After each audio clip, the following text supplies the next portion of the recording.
কবিতাৰ শিৰোনামা সিদ্ধান্তবোৰ আবেগেৰে লৈছিলোঁ। কবি পল্লৱ নাথ, আবৃত্তি বিকু শৰ্মা। সিদ্ধান্তবোৰ আবেগেৰে লৈছিলোঁ, বিবেকৰ বুজনিকা কাণ কৰি।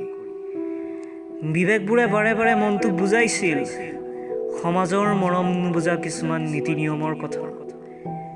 কিন্তু আকৰগোজ মনটোৱে মানি লোৱা নাছিল। সি বিচাৰিছিল মাথো তোমাক। আবেগবোৰ আত্মহাৰা হৈছিল তোমাক পোৱাৰ আনন্দত।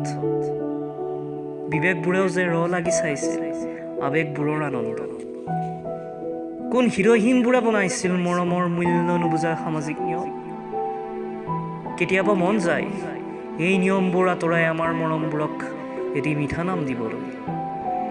শিক্ষিত হৈও সকলো আজি অশিক্ষিত, সকলো বুজিও একো নুবুজাৰ ভাৱত। মাজে মাজে মনটোৱে বৰ কষ্ট পায় আমাৰ সম্পৰ্কৰ নাম দিব নোৱাৰাৰ বাবে। এই কষ্ট আৰু দুখবোৰ মোৰ এতিয়া জীৱন লগৰী, কিয়নো সিদ্ধান্তবোৰ আবেগেৰে লৈছিলোঁ।